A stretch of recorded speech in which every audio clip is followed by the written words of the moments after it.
আসসালামু আলাইকুম ওরহমতুল্লাহি ওবরাকাতু। বিসমিল্লাহ আলহামদুলিল্লাহ আসসালাতু আসসালামু আলা রসুলিল্লাহ ওয়ালা আলিহি ও আসহাবিহি আজমাইন আম্মা বাদ। প্রিয় দর্শক শ্রোতা, আপনাদের প্রত্যেককে স্বাগত জানাচ্ছি দেশ টিভির নিয়মিত আয়োজন ইসলামী জীবন ও জিজ্ঞাসার আজকের পর্বে। আপনাদের সঙ্গে আমি আব্দুল কাহার রয়েছি। আজ আমরা আলোচনা করতে চাই হজ থেকে ফিরে হাজিদের জন্য কী করণীয় রয়েছে। ইসলামের 5টি স্তম্ভের মধ্যে হজ হচ্ছে অন্যতম গুরুত্বপূর্ণ এক ইবাদত। আমরা জানি সেই নির্দিষ্ট মাসে জিলহজ মাস চলছে। এই মাসে হাজিরা এখন দেশে ফিরতে শুরু করেছে। ইতিমধ্যে প্রায় 10,000-এর মতো হাজিরা দেশে চলে আসছেন, বাকিরা আসবেন।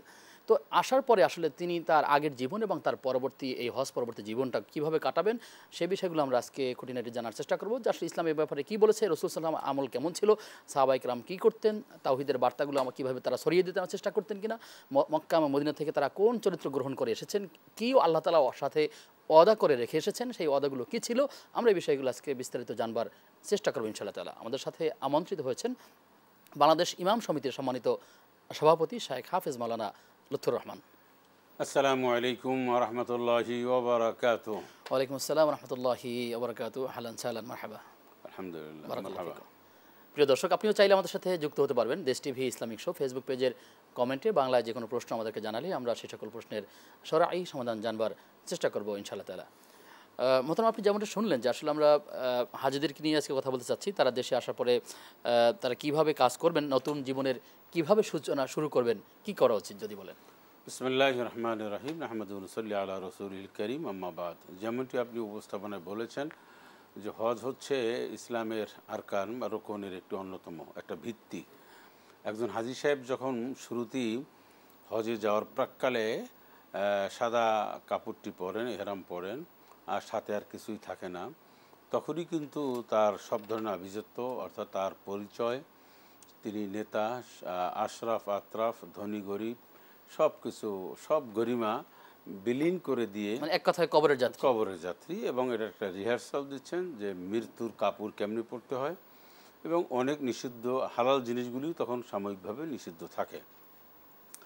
এই হাজী সাহেব তিনি কিন্তু একটা ঘোষণাপত্র পাঠ করেন, যেটা এহরামের একটা অংশ, বড় অংশ, তালবিয়া, যেটা না পড়লে ওনার এহরাম বাঁধা আর হয় না। আমরা মনে করি যে সাদা কাপড় পরলে বোধহয় এহরাম বাঁধা হয়, আসলে তা না। নিয়ত, সাদা কাপড় এবং তালবিয়া। তো ওখানে কিন্তু একটা কথা উনি বারবার বলেন যে লা শারীকা লাকা লাব্বাইক, হে আল্লাহ তাআলা আপনার কোনো শরীক নেই, আমি হাজির। হ্যাঁ, আর ঘোষণা করে ইন্নাল হামদা, আপনার প্রশংসা, ও নিয়ামাতা, আপনার সকল নিয়ামত আপনার, এবং লাকাওয়াল মুলক, এই পৃথিবীর মালিক হচ্ছেন আপনি। লা শারীকা লাকা, আপনার কোনো শরীক নাই। তো শরীক নাই, অংশীদারিত্ব নাই, আল্লাহর সাথে কোনো শিরক করা যাবে না, এই মর্মে উনি 2বার ঘোষণা করলেন। এবং একই সাথে উনি যত ধরনের বড় লোক হোক, ধনী হোক, গরিব হোক, উনি কিন্তু সব আল্লাহ নেয়ামত, আল্লাহর শুকরিয়া এবং এই পৃথিবীটা যে আল্লাহর, এটা উনি স্বীকার করে নিলেন। উনি একজন খাঁটি সোনার মানুষ হয়ে গেলেন। আর আল্লাহ পাকের মূল বান্দাকে সৃষ্টি করার উদ্দেশ্যই হচ্ছে যে বান্দা এই মর্মে সাক্ষী দেবে যে আল্লাহ ছাড়া কোনো মাবুদ নাই।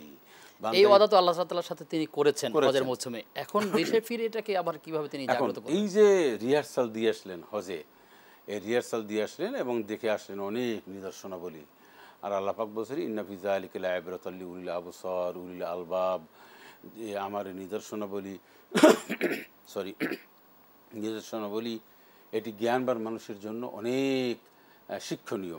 এখন উনি আসলেন, উনি যা করে আসছেন, উনি তো সাক্ষী দিয়ে আসছেন, আর শিরক করবেন না। উনি তো সাক্ষী দিয়ে আসছেন, উনি তো রিহার্সাল নিয়ে আসছেন, যার কার কোনো প্রশংসা করতে পারবেন না। প্রশংসা কেবলমাত্র তাওহীদের চরম স্বীকার আল্লাহ পাকেরই করবেন। এবং এই আকাশ এবং জমিনের যে মালিক উনি এবং সকল ক্ষমতার উৎস যে উনি, এইটা দিয়ে তো ওনার রাজনৈতিক জীবন, পারিবারিক জীবন, তারপর চাকরি জীবন, ব্যবসায়িক জীবন, ওই যে রিহার্সাল দিয়ে আসছেন এর মাধ্যমে চালাবেন। উনি একজন হজ করে আসছেন। আমরা সকলকে দোয়া করি আল্লাহ পাক সকলকে হজে মাবরুর দান করুন। কারণ হজে মাবরুর, আল হজ মাবরুরুন ফালাইসা লাহু জাযাউন ইল্লাল জান্নাহ, জান্নাত ছাড়া হজে মাবরুর আর কোনো প্রতিদান নাই। উনি এসছেন রাসূলুল্লাহ সাল্লাল্লাহু আলাইহি সাল্লামের ভাষায় মায়ের পেট থেকে সন্তান, নবজাত সন্তানের যেভাবে আমরা আশা করি প্রত্যেকটা হাজী সে ঠিক সেভাবে, তার সেই সন্তানের যেমন কোনো গুনাহ থাকে না, একজন হাজী সাহেব উনি এসেছেন, ওনার সব গুনাহ যদি আল্লাহ কবুল করেন সেটি ইনশাআল্লাহ, এটা আমরা আশা করি, ধারণা করি এবং আল্লাহর উপর আমরা এই বিশ্বাস এবং এই দোয়াটাও করি। এখন এসে উনি যে এহরাম অবস্থায় বা হজরত অবস্থায় মিথ্যা বলেননি, মানুষকে ঠকানোর চিন্তা করেননি, তারপরে নানান ধরনের এইটাই শুনি বাস্তবায়ন করবেন। বাস্তবায়নের জায়গা ওটা না, ওটা ছিল একটা ট্রেনিংয়ের জায়গা। আর বাস্তবায়ন করবেন এসা এই দেশে আইসা। এখন উনি কী করবেন, হজের যে ওনার ফেলেবার এটা ধরে রাখবেন। এর ধরে রাখার অর্থ কি, উনি ব্যবসায়িক হন, উনি ব্যবসায় ভেজাল দিবেন না, মাপে কম দিবেন না, প্রতারণা করবেন না, নিষ্ঠা এবং ইসলামের আলোকে উনি ব্যবসা করবেন। উনি একজন চাকরিজীবী হন, সঠিক সময় ডিউটি করবেন, অফিসে যাবেন, অফিসে আসবেন, কোনো মানুষের কাছ থেকে উৎকোচ গ্রহণ করবেন না, মানুষের দুর্ব্যবহার করবেন না। যদি উনি একজন স্বাভাবিক লোক হন, তাহলে কর্মজীবী হন, ওনার কর্মটা সেভাবেই কাটাবেন। এবং উনি হাজী সাহেব এসেছেন, এই হাজী অল্প কয়েকদিন সুপি সুপি একটা ভাব থাকে না, এইটা মৃত্যু পর্যন্ত। আপনি তো গুনাহের কাছে অনেক করেছেন, করার পরে আপনি একটা পরিবর্তন হয়ে আসছেন। হজ মানে একটা পরিবর্তন, হজ মানে নিজের জীবনকে কারেকশন করা। আপনি যে ওই যে কঙ্কর নিক্ষেপ করেছেন শয়তানকে, এর মানে কি? এর মানে হচ্ছে যে আপনার মনের মধ্যে যত শয়তানিয়াত প্ররোচনা ছিল, শয়তানি মানে যত মনোভাব ছিল, হ্যাঁ, এই কুপ্রবৃত্তি, এইটা আপনি ওইখানে মেরে ধ্বংস করে দিয়েছেন। আসলে শয়তানের গায়ে পাথর মারেন নাই, এটা একটা প্রতীকী, এটা একটা ইসলামের নিদর্শন, ইসলামের একটা নিয়ম। এখান থেকে ধোঁকা দেওয়া হয়েছিল, সেজন্য তার সেই স্মৃতিটাকে ধরে। হ্যাঁ, কিন্তু নিজের মনের মধ্যে যে শয়তানিয়াত ভাব রয়েছে, হ্যাঁ, পশুত্ব ভাব রয়েছে, সেটাকে আপনি যেন শেষ করে দিয়ে আসলেন ওখানে। একটি বিষয় জানতে চাই যে আপনি একটু বলেছেন যে যারা হজ কবুল হবে সে সদ্যজাত শিশুর মতো, কিন্তু অনেকেই তো এই ধারণা রাখেন যে আমার হজ কবুল হয়েছে এবং তিনি বেগুনা মানুষ, ক্ষমা পেয়ে গেছেন, এরকম একটা সার্টিফিকেট মানে পেয়েছেন, এরকম একটা ভাব থাকে। আসার পরে তিনি এরকমই চলার চেষ্টা করেন, মানুষের থেকে ওইরকম একটা সম্মান পাওয়ার চেষ্টা করেন, আবার কখনো কখনো এই কারণে নানা রকম গুনাহের সাথে হঠাৎ করে আবার জড়িত হয়ে যাচ্ছেন। তো এই বিষয়টি কথা বলেছেন, সত্য কথা বলেছেন, মেজরিটি যেটা বলেছেন। তবে এটা উদাহরণটা দিচ্ছে এই যে রাসূলুল্লাহ সাল্লাল্লাহু আলাইহি সাল্লামের সামনের এবং পিছনের সব গুনাহ আল্লাহ ঘোষণা করে মাফ করে দিয়েছেন। মা তাকাদ্দামা মিন যামবিক ওয়া মা তাআখার ওয়া ইউতিম্মা নি'মাতাহু আলাইক, তার নিয়ামত পরিপূর্ণ করে দিয়েছেন। এই কথা বলার পরেও তিনি বেশি করে ইবাদত বন্দেগী আর করতেন। সাহাবীরা জিজ্ঞেস করলেন, হুজুর আপনার আগের পর সব গুনাহ মাফ, তারপর? রাসূল বললেন, আফালাম আকুন আবদান শাকুর, আল্লাহ আমার সব মাফ করে দিয়েছেন বটে, কিন্তু তাই বলে কি আমি আল্লাহর আর বেশি শুকরিয়া আদায় করবো না? একজন হাজী সাহেব এটা মনে করার কিছু নাই যে আমি তো বেগুনা হয়ে আসি, এখন কিছু গুনাহ টুনা করি। আপনি যদি মনেই করেন যে আল্লাহ আপনার সব গুনাহ মাফ করে দিয়েছেন, তাহলে এই গুনাহ মাফ এইটা যেন ধরে রাখতে পারেন, সেই জন্য আপনার আরও পরহেজগারি করে চলতে হবে, আরও আপনার সুন্দর করে চলতে হবে। আর হাজী সাহেব, আলহাজ, হাজী, এগুলি শোনার জন্য মনের মধ্যে সুখ সুখ লাগে, একটু দাম লাগে, একটু সম্মানবোধ মনে হয়, উপলব্ধি হয়, এই কাজ কেউ করবেন না। আপনি হজ একটা ইবাদত ছিল, সেটা আপনি সম্পন্ন করেছেন, এখন থেকে আপনি নিরহংকার। লোকেরা যদি তাকে হাজী সাহেব সম্মান করে সেটি তো অপরাধ নয়, কিন্তু যদি কেউ যদি নিজেকে মনে করে যে আমাকে হাজী বলতে হবে, অভ্যস্ত করে, আবার নামের আগে নিজেই লিখে দেয়, অথবা এটা শুনতে পছন্দ করে, এরকম নামের আগে হাজী বা উপাধি বা আলহাজ লিখে দেওয়াটা, উপস্থাপক, এই সংখ্যা তো বেশি। অনেকে তো এটাও মাইন্ড করেন যে আপনি অমুকের আলহাজ বললেন, আমি কেবল হজ করে আসলাম, আবার কেউ বলেন 5 বার করেছি, আমাকে হাজী বলবেন না। অনেকে আবার কেউ বলে যে 3 বার হজ না করলে হাজী বলা যায় না। এরকম বহুত বাজারে অনেক কথা আছে।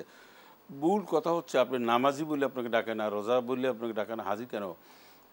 ব্যাপারটা হচ্ছে আপনি হজ করেছেন, ইবাদত বন্দি করেছেন, আপনি আরও বিনয়ী হবেন, আপনি মানুষের সাথে আর সুন্দর, মানুষের দেখানোর জন্য নয়, প্রশংসার আল্লাহ তাআলার কাছ থেকে তার সওয়াব নেবেন ইনশাআল্লাহ তাআলা। মোহতারাম, হজ করে আসার পর আমরা দেখি যে 40 দিন বাসা থেকে বের হন না, বের হতে হয় না, এরকম একটা কথা প্রচলন আছে। কি বলবেন? ইদ্দত যারা পালন করে তারাও কিন্তু 40 দিন বাসার মধ্যে থাকতে হবে, এই নিয়ম নাই মেয়েদের। আচ্ছা, তাহলে পুরুষদের আবার কিসের? এটা ঠিক না, এটা একটা ভিত্তিহীন কথা। 40 দিন ঘরের মধ্যে থাকতে হবে, বিশেষ করে মহিলারা এটা বের হতে পারবেন, আসলে তা না। আপনি হজ থেকে আসার পরে আপনার শারীরিক স্বাস্থ্য এবং শারীরিক কন্ডিশন অনুযায়ী আপনি আসার সাথে সাথে আপনি হালাল কাজে ঝাঁপাই পড়তে পারেন, ব্যবসা বাণিজ্য, কোনো সমস্যা নাই। এই কথাটি মোটেও শরিয়াতের দৃষ্টিকোণের আলোকে পড়ে না যে আপনার 40 দিন 7 দিন ঘরে বন্দি অবস্থা থাকতে হবে, রুমে টুমে পরে থাকতে হবে, আবার কয়েকদিন জামাতে নামাজ পড়বেন, পরে আবার মসজিদে খুঁজে পাওয়া যাবে না, এই সমস্ত না। এই সিজনাল ইবাদত বন্দিগি, সিজনাল পরহেজগারির দাম নাই আল্লাহর কাছে। আপনি হজ করে আসছেন, আপনার শরীর স্বাস্থ্য ভালো আছে, মন মানসিকতা ভালো আছে, আত্মীয় স্বজন দেখা করবেন, ব্যবসা বাণিজ্য করবেন, বা স্বাভাবিক ব্যবস্থা চলবেন। কিন্তু 40 দিন আবার তার দোয়া কবুল হয়, এই বিষয়টা কি? না, দোয়া কবুল হয় এটা একটা কি আছে, হাজিদের দোয়া কবুল হয়। উনি একটা হাজিদের একটা একটা ওনার মধ্যে তিনি একটা আল্লাহর মেহমান আল্লাহর ছিলেন। মেহমান থাকেন। এটার সাথে ওই ঘরে বন্দি হয়ে থাকবে এটা বিষয়টা এমন না, বরং 40 দিন যদি এটাই হয় তাহলে উনি বেশি বেশি করে দোয়া করবেন, আল্লাহ আমার পরিপূর্ণ হেদায়েত দাও। তো এখন এই হজের শিক্ষাটা তিনি যার পরিবারে, তার সমাজে, তার চতুর্পাশে ছড়িয়ে দেওয়ার জন্য কি পদক্ষেপ তিনি গ্রহণ করতে এক পারেন? নম্বর পদক্ষেপ হচ্ছে যে রাসূলুল্লাহ সাল্লাল্লাহু আলাইহি সাল্লাম যেখানে বসে দোয়া করেছেন, সেই দোয়ার জায়গায় আরাফাতের ময়দানে জাবালে রহমতকে কেন্দ্র করে উনি কিন্তু অবস্থান করছেন, যেটা হজের একটা অংশ। ওখানে কিন্তু রাসূলুল্লাহ সাল্লাল্লাহু আলাইহি সাল্লাম বলছেন, বাল্লিগু আন্নি ওয়ালাউ আয়া, একটা কথা যদি আমার কাছ থেকে তোমরা জেনে থাকো, শুনে থাকো, তাহলে সেটা অন্যের কাছে পৌঁছে দেবে। তা উনি কিন্তু শিরক করবেন না এই ঘোষণা আরাফাতের ময়দানে দিয়েছেন। মানে প্লেন থেকে শুরু করে লা শারিকা লাক, আপনার কোনো শরীক টরিক নেই, এই কথা কিন্তু ঘোষণা করেছেন। বাড়িতে এসেও শিরক করা যায় না, এটা ছেলেকে শিক্ষা দেবেন, মেয়েকে শিক্ষা দেবেন, বউকে শিক্ষা দেবেন, কোনো কেউ শিরিক করতে পারবে না। একজন হাজি যদি 5 জনকে যদি এরকম দাওয়াত দেয়, ফ্যামিলি, বাইরের কথা বাদ দিলাম, তাহলে বাংলাদেশে প্রায় লক্ষাধিক হাজি গেছেন প্রত্যেকটা বছরে। তাহলে শিরক মুক্ত পরিবার কত দাঁড়ায় 5 বছরে আপনি মনে করেন। এরকম তো আবহমান কাল থেকে শুরু হয়ে আসছে, আরও থাকবে। সেজন্য হজের শিক্ষা হচ্ছে আমি আল্লাহর নিদর্শন দেখে আসছি, এইগুলি আমার বাসায় ছেলে মেয়ে স্ত্রী পুত্র আমার অধীনস্থ যারা আছে তাদেরকে ভালো করে এই ওয়াজটা বুঝাইয়া তাদেরকেও আল্লাহর পথে আনা, এটা আমার একটা দায়িত্ব।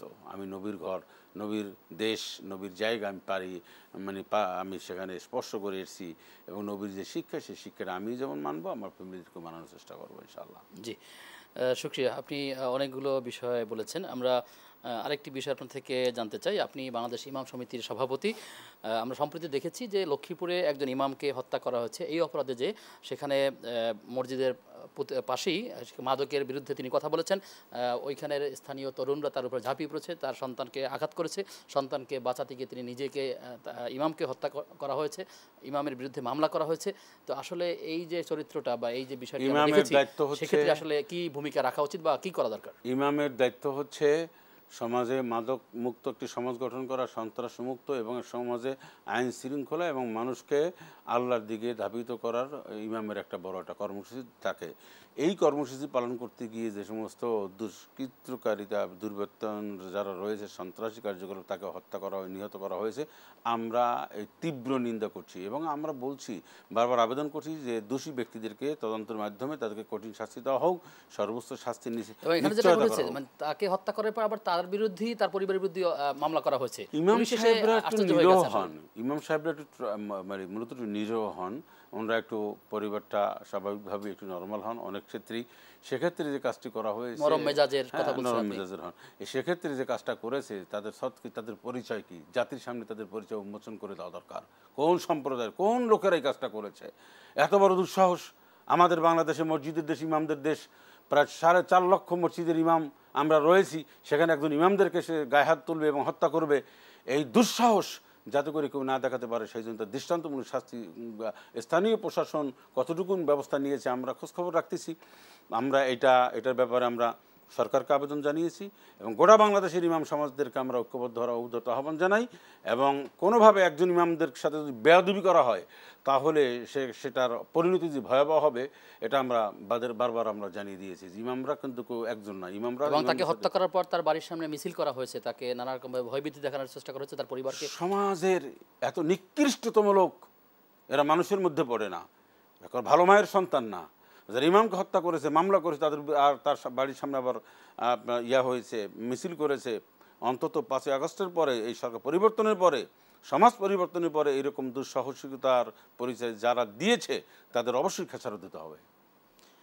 এক্ষেত্রে আপনার মাধ্যমে আমরা ইমামদের কাছে এই মেসেজটা দিতে চাই যে সারা দেশব্যাপী আসলে যেখানে যেখানে এই ঘটনাগুলো ঘটছে তাদের প্রতিবাদ করা উচিত, এবং আপনি আপনার অবস্থান থেকে, আপনার প্রতিষ্ঠানের পক্ষ থেকে আমরা জোরালো ভূমিকা রাখবেন, আমরা সেই প্রত্যাশা করছি।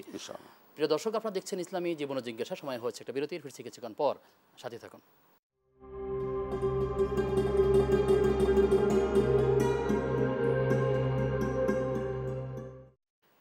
বিরতির পরে সবাইকে আবারও আমন্ত্রণ জানাচ্ছি দেশ টিভির নিয়মিত আয়োজন ইসলামী জীবন ও জিজ্ঞাসার আজকের পর্বে।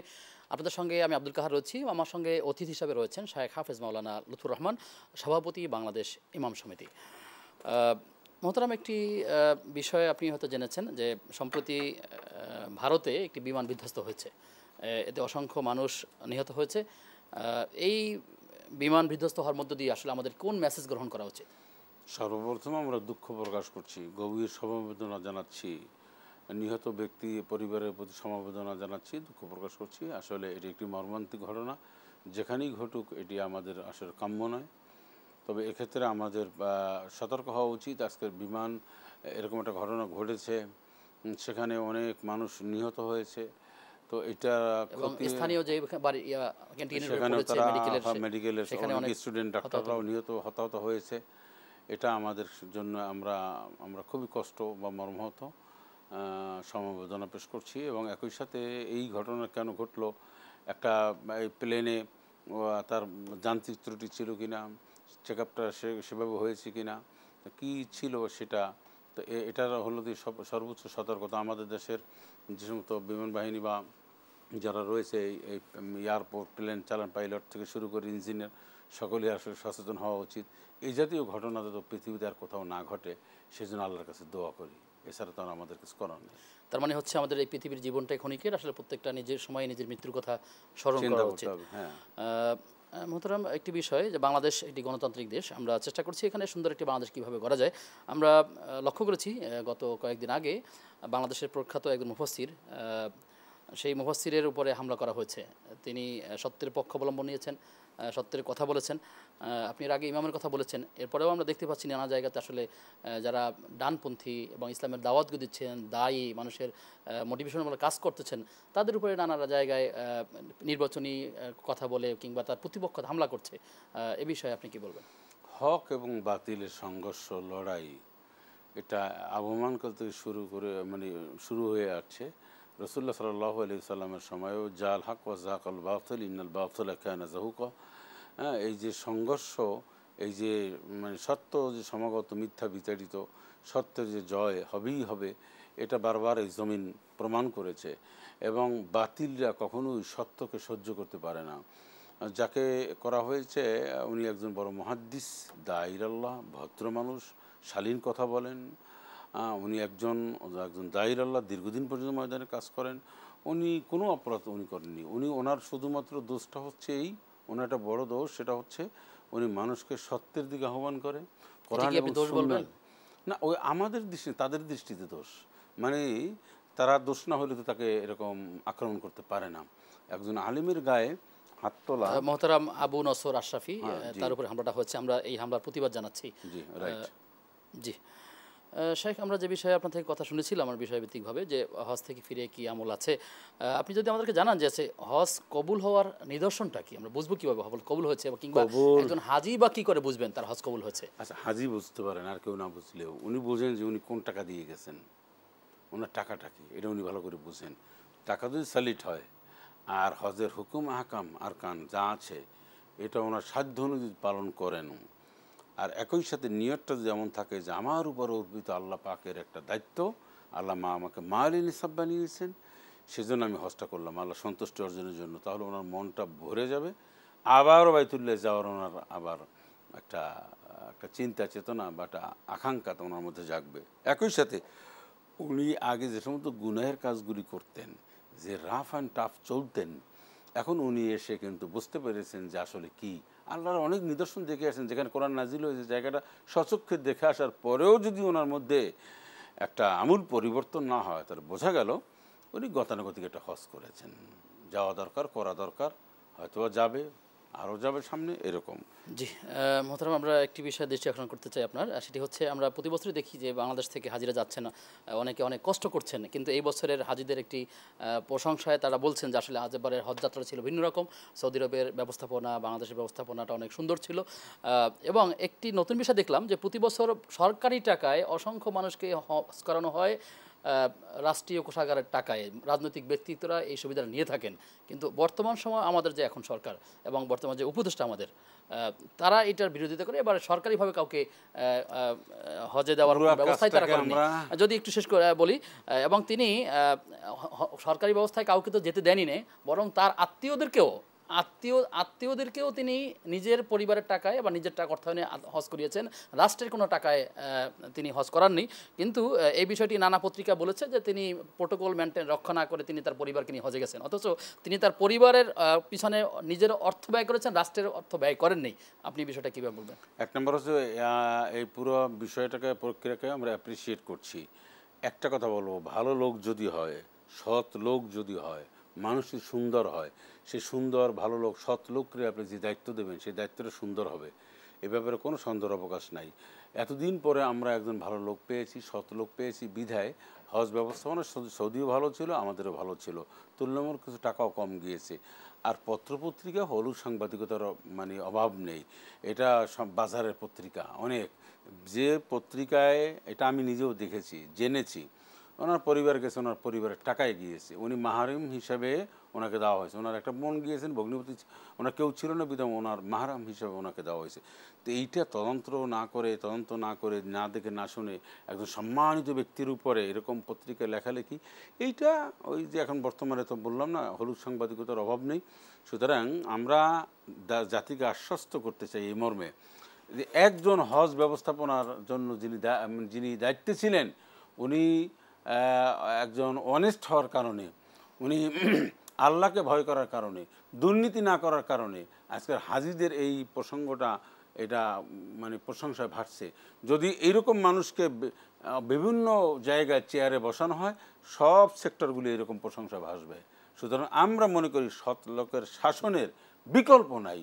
আল্লাহওয়ালা মানুষ যদি যখন শাসন করবে, চেয়ারে বসবে, আল্লাহর আইন এবং সৎ লোকের শাসন, আল্লাহর আইন সৎ লোকের শাসন আমরা সেই প্রত্যাশা করছি। এবং একই সাথে আমরা ধর্ম বিষয়ক মন্ত্রণালয়ের মাননীয় উপদেষ্টা ডক্টর আফমা খালিদ হোসেনকে ধন্যবাদ জানাই তার এই চমৎকার উদ্যোগের জন্য। আপনি বলবেন আমাদেরকে যে যারা এই হজে গিয়ে অনেকে মৃত্যুবরণ করেছে, তারা কি পরিমাণ সওয়াবের অধিকারী হবেন, যদি আপনি খুব ছোট করে বলেন। হজে গিয়ে এটা সৌভাগ্য, আল্লাহ পাক আমরা এই ব্যাপারে আশা করতে চাই বা আশা রাখি যে হজে গিয়ে উনি মারা গিয়েছেন, যে হজটা সম্পন্ন করে মারা যায় তাহলে তো আরও ভালো। আর উনি একটা নেক কাজে গিয়েছেন, হ্যাঁ, ভালো একটা কাজে গিয়ে মানে দুনিয়াতে চলে গেছেন। আমরা তার রেজাল্ট আল্লাহর দরবারে ভালোই কামনা করি, আর আমরা আশা করি ভালো। এবং হজের একটি সওয়াবের অংশ প্রতি বছর তিনি নিশ্চয়ই পাবেন। এত মানুষের জানাজা পেয়েছেন, এত মানুষ দোয়া করেছেন, সব মিলিয়ে আলহামদুলিল্লাহ। আমার যদি এরকম একটা সুব্যবস্থা হইতো, আল্লাহ করে নিত না, আমি খুশি হইতাম। আল্লাহ আর এভাবে সরকারি টাকায় ইমানের সাথে আল্লাহ রাষ্ট্রের টাকায় মানুষকে মানে হজ করানোর যদি প্রক্রিয়াটা, এতে রাষ্ট্রের অর্থের অপচয় হয়, বিষয়টি এইটা চিরদিনের জন্য বন্ধ থাকা উচিত। আমরা দেখেছি ঝাড়ুদার থেকে শুরু করে, আমি আরও একটা লাইভে বলেছিলাম যে আমি এইটার একটা সময় আমি এইটা তদন্ত করেছি, আমি দেখেছি, কাছ থেকে দেখেছি সৌদি আরবে গিয়ে, সে মন্ত্রীর ঝাড়ুদার থেকে শুরু করে পিয়ন, এই সেই হাবি জাবি যা আছে গোষ্ঠী জ্ঞাতি সব নিয়ে যেত রাষ্ট্রীয় টাকা। এদের কিন্তু হজ হয় নাই, নিশ্চিতের হজ হয় না। এই বিষয়টি আরো আলোচনার বিষয় আসলে। আপনি প্রশ্নবিদ্ধ কিনা, আপনি আপনার ক্ষমতা অপব্যবহার করে আপনি রাষ্ট্রীয় টাকা থেকে আপনার আত্মীয়স্বজনকে হজ করাবেন, এটা কি করে? এটা কমন মাসালা হয় না। আমি চ্যালেঞ্জ দিয়ে গেলাম, কোনো আলেম যদি এটাকে প্রমাণ করতে পারে যে অপব্যবহার করেছে, রাষ্ট্রীয় আমার টাকা অপচয় করে আত্মসাৎ করে যদি কেউ আত্মীয়স্বজনকে হজে পাঠায় রাষ্ট্রীয়ভাবে, সেটা কোন নিঃসন্দেহে এটা হজ কবুল হবে না। জি, আল্লাহ তাআলার কাছে দোয়া করি আল্লাহ তাআলা আমাদেরকে ভুল ভ্রান্তিগুলো মাফ করে কবুল করুন। আপনাকে ধন্যবাদ জানাতে বিদায় নিচ্ছি। প্রিয় দর্শক, আপনারা দেখছিলেন ইসলামী জীবন ও জিজ্ঞাসা। আমরা আলোচনা করছিলাম হজ থেকে ফিরে এসে করণীয় কী আছে।